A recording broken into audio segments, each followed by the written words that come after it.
500पेक्षा जास्त अतिशय दुर्मिळ वन औषधी आहेत आणि म्हणून तिथं R&D सेंटर केलं तर मग मोठ्या प्रमाणावर आपल्याला त्या वनस्पतीच्या माध्यमातून दुर्मिळ औषधं बनवता येतील आणि ती लोकांना परिणामकारक होतील.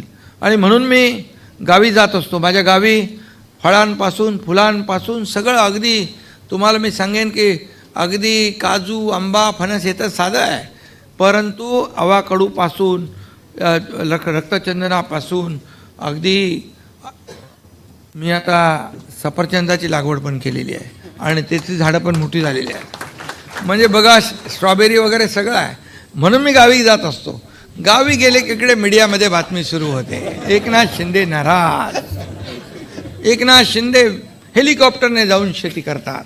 अरे पण मी आता माझा वेळ वाचवायला हेलिकॉप्टरने जाणार, गाडीतून कसा 10 तास प्रवास करणार.